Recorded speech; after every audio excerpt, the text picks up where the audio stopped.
Hey, what's up guys, this is TBone here. Welcome back to another episode playing Legendary Game of Heroes.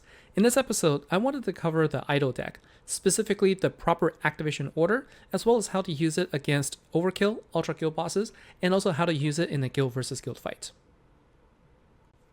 I've actually set up the deck from left to right in the order that you should be activating, except for the support card, which I will cover afterwards.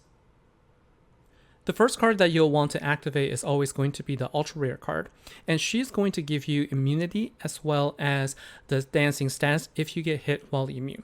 Then the next card that you would activate is going to be the ultimate form. The ultimate form will create light power gem 4s and doubles when you're dancing, and then the master collection card is the one that's going to create power gem 3s and then doubles when you're dancing. Finally, you'll want to activate Star Princess, which is the event card, because she's going to create light power gem once and then doubles again when you're dancing. The reason why you want to go in this order is because you want to actually maximize the amount of power gem 4s on the board. So you start with the highest power gem spawner first, in this case the ultimate form with the power gem 4, then power gem 3, then power gem 1. Now with the support card, Young at Heart, you don't want to activate her at the same time as your ultra rare card because the immunity will not stack.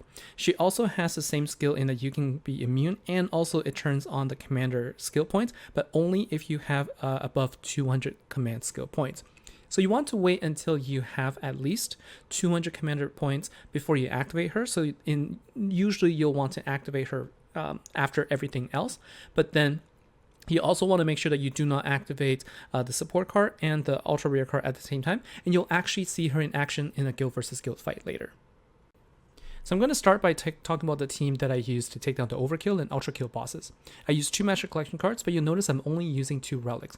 The reason for that is to reduce the total number of gems on turn 1, so that you don't end up doing too much damage to take out the boss without giving you the chance to get the Overkill. And you can see here I actually didn't do a power gem match either, and I still was able to take down more than half of the damage. Now turn 1 we're going to activate the ultra rare card, and we're going to look for opportunities to minimize the number of gems that we match, again to avoid actually killing the boss.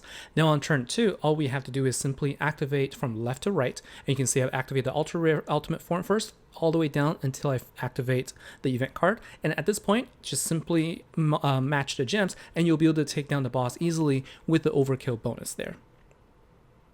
Now against the Ultrakill boss, we're going to play a little bit differently, mostly just the timing. So because there's a 500% overkill objective, we're trying to take down the health as much as possible on turn 1. So we actually make sure we match all the gems so that we can take down the health, but we don't do a power gem match because that would actually end up doing too much damage. So we're bringing it down to 23 billion. And the same activation order, we activate Ultra Rare first, and so we can get the immunity and dancing status. But what's important here is we wait one more turn.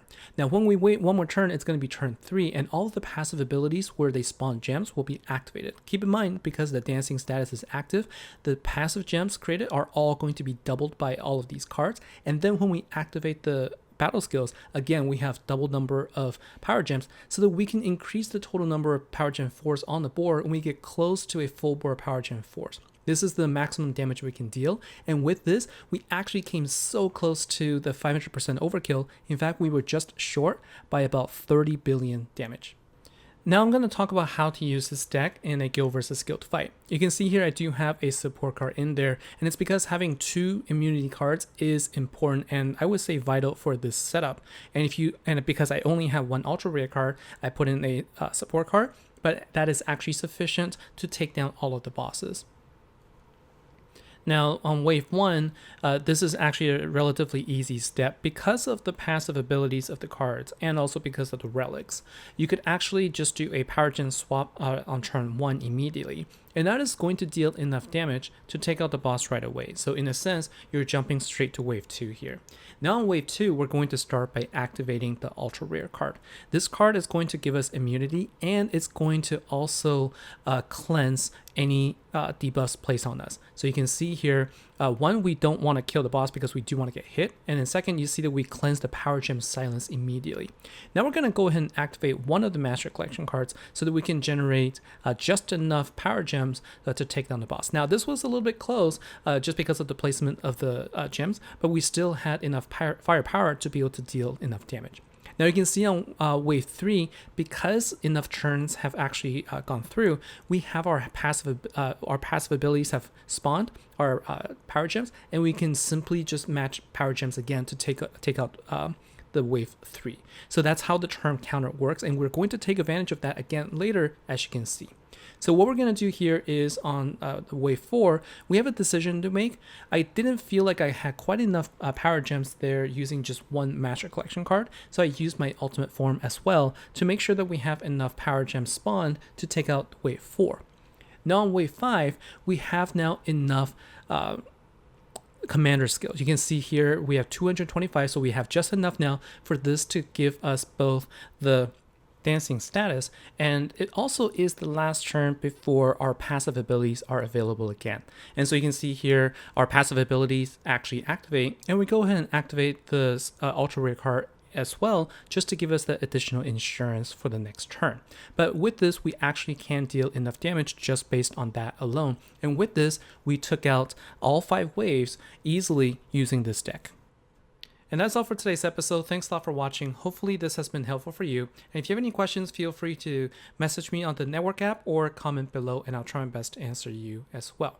So until then, take care. I'll see you in the next episode. Take care.